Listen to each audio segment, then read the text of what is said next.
When Lu Jinian replied, Qiao Hao could see a murderous glint in his eyes. She knew that he wasn't being honest, and she also knew that the lie was to humor her, but if he wasn't willing to tell her the truth, she would never force it out. Regardless of how curious she was, it was definitely an extremely painful and torturous thing. Any woman that was treated in such a fickle way by the man she loved would feel a sense of despair and uneasiness.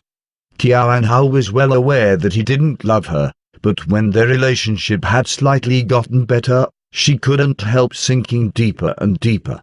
But on the day of his birthday, she had woken up completely and had been reminding herself since not to be deceived anymore. But what does it mean to really love someone?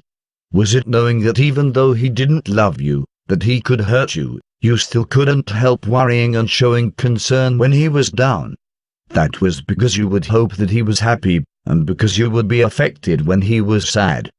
Qiao Hao knew that she didn't have a backbone. She should have stopped loving him on the day of his birthday, when he had treated her that way, but she couldn't. She had been loving him for 13 years, loved him for his strength and his flaws. One could say that she was silly or maybe even dumb, but by that moment, she had ignored him for far too many days.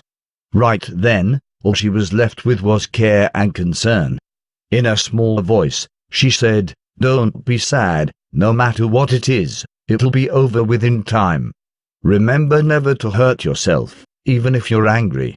Sometimes, the person you love would have a mysterious power over you. A simple sentence would be enough to melt you completely."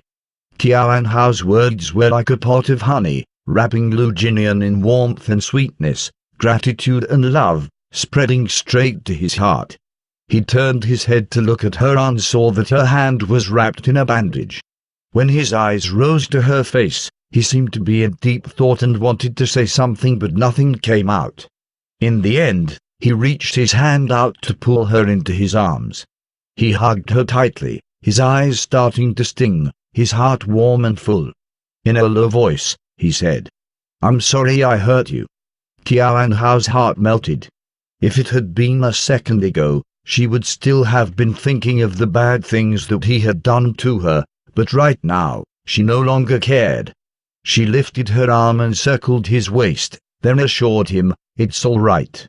Lu Jinian rubbed his chin on the tip of her head. After a while, he spoke again. "I'm sorry."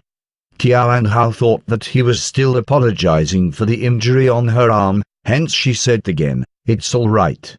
She paused for a bit before adding forcefully, "It's all right, besides, it's a small injury."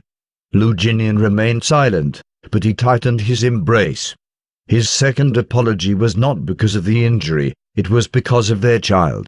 He was sorry that he had implicated her, causing the death of their child.